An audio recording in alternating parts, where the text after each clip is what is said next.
I'm not your standard person I guess you would think of as being a foster parent, but here I am, a 27-year-old who does it, single, not married.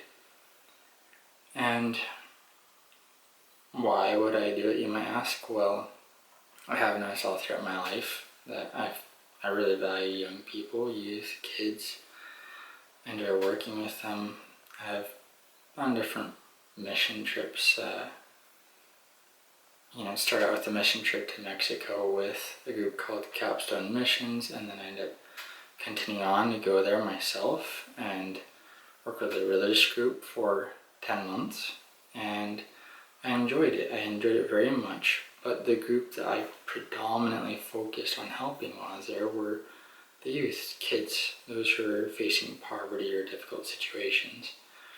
And so now I've come to the point in my life where I'm able to be a parent. I find that it's something I was drawn to do and I chose to do. So my experience has been rough, as you'd expect for what I'm doing, but it's been definitely very worthwhile.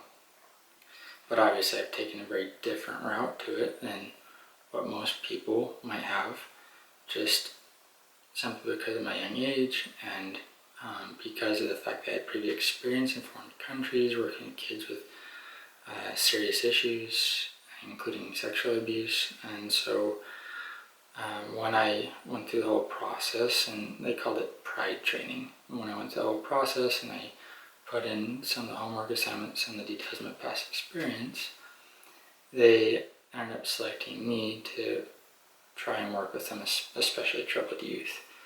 And so even right after I got done with my Pride training, pretty immediately I ended up starting to work directly with the clinician for this area, and she's been working with me trying to get kids out of group homes or behavioral homes and try and get them in a normal foster home, and she's been working with me to do that, and it's been a rough road. Now, the very first kid I ever got, it wasn't through the clinician, it was just they were looking for a temporary place to put the kiddo and they couldn't find anyone else. The very first kid I'm getting ended up being probably the most difficult possible, adorable little 8-year-old you could ever get. Even though he's just meant to be with me temporarily, he wasn't even ready for a foster home, to be completely and totally honest. I unfortunately did have to call the police with him multiple times, and I know it sounds terrible, but the reality is, as a foster parent, I'm not allowed to restrain him. And so if you have just a little kid who is a danger to himself or is a danger to others, I can't stop him, restrain him from hurting himself or others. And so the only solution I have is, unfortunately, to bring in the police. And it's amazing. You wouldn't think that a 8-year-old could be so much a danger to himself and to others, but this one was on the most extreme of extremes. It didn't matter if it had to be with threatening suicide, and he was very smart. I mean, he could take stuff apart, take apart a doorstop and lock the door where I couldn't get in, and leave it underneath the door taunting me. And I already knew he knew how to take apart outlets, and I'm just imagining in my head like, this kid's he's threatening suicide, he's gonna shove this thing into the outlet, and all sorts of stuff. And I mean, I'm gonna shorten the story with him. I'm not gonna give too much details with him. Maybe in a future video I will. He ended up, they didn't want to keep him with me because they want to have a stay-at-home person that have to work. And so they tried him with another foster family. It didn't work out at all. He tried lighting their house on fire. And then he ended back with me temporarily until they could figure out what to do with him. And I couldn't even keep him for the weekend. I was in an apartment at the time, and he tried lighting the apartment on fire. And so if you can imagine, I'm in a building that has 3 other apartments. There's 4 apartments, 1 on each side, and then there's 6 total buildings like this. And if you can imagine a fire truck parked right outside of my apartment, and some other trucks that had to do with the fire department, the EMT, the police. I had to have at least 15 people standing outside of my apartment door with all these other neighbors that can see what's going on, because I had to call them and say, hey, I smell smoke. This kid is threatening to light my apartment on fire. I don't know how he would have done it because I had already had locked up every lighter, everything else. We did find he had a lighter. It's not a lighter I'd ever seen before, and we'd been to a couple of stores that day, so I think he just found it and put it in his pocket, and he had something to try and light my apartment on fire with. And he went for the bed. Unfortunately, it was a memory foam bed, and if you take a lighter to a memory foam bed, all it does is melt. It doesn't just catch on and flame. If I had a spring mattress, it probably would have been completely different. So it's very blessed in that way, but there's no way after that I could keep him there. There's a risk. I had another kid in my home at the time. There's a risk to him, there's a risk to me, and there's a risk to everyone else in the apartment complex. And so it's very unfortunate, and they had to go to extreme measures to try and help this kid out. And so there was him. He's my first foster kid, right? He's my very first. And then I had another kid.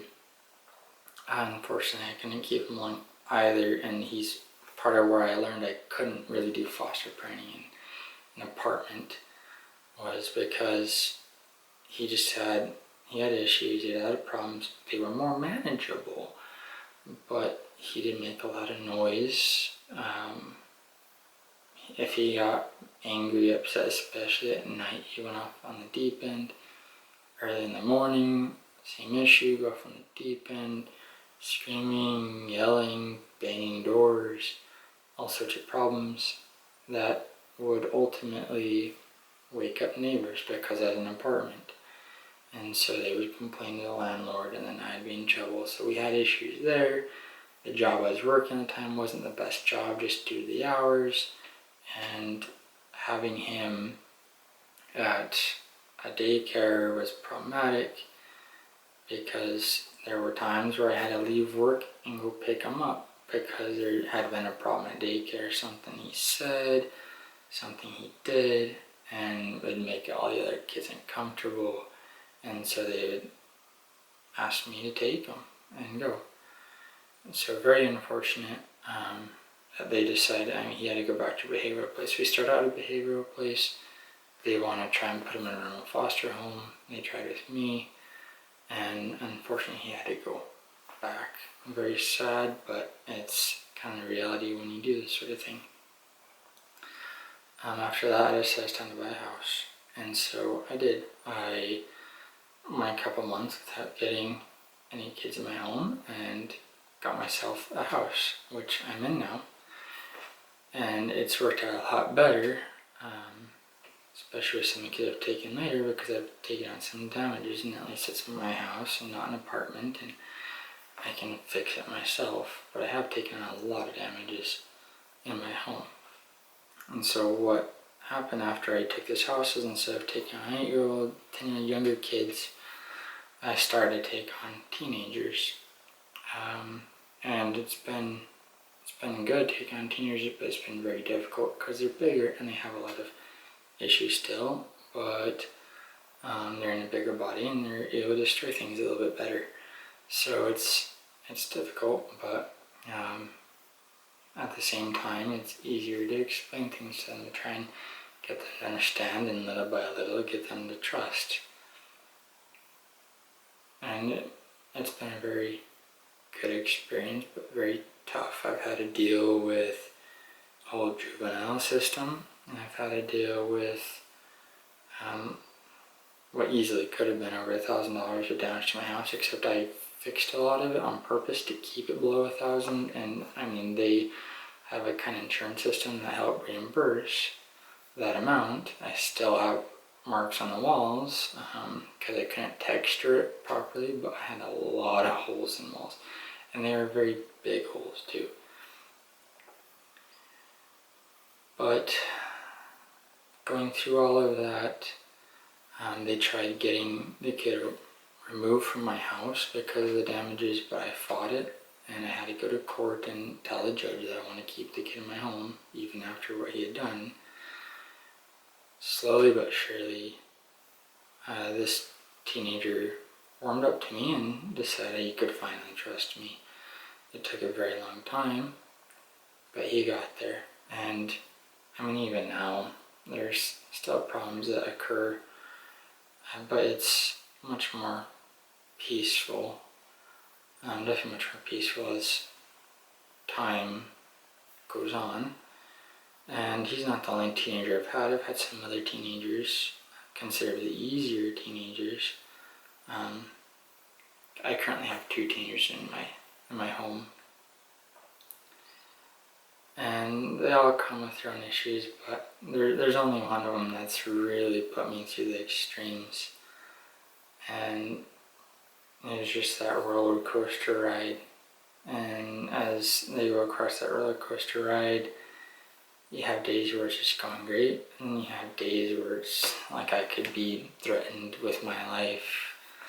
Probably the most amusing threat I ever received was to be crucified in the town square. I actually really found that amusing, to get threatened with being crucified in the town square. But we've been able to work it all out, and you know what, any damage that's happened, it's just material, temporal things. It's all temporary anyway, but what matters most is just helping another human being get through this world, to figure things out, to learn that there's a better way of going about life than with anger and violence and destruction. And it's very rewarding. It's not easy at all, but it's very, very rewarding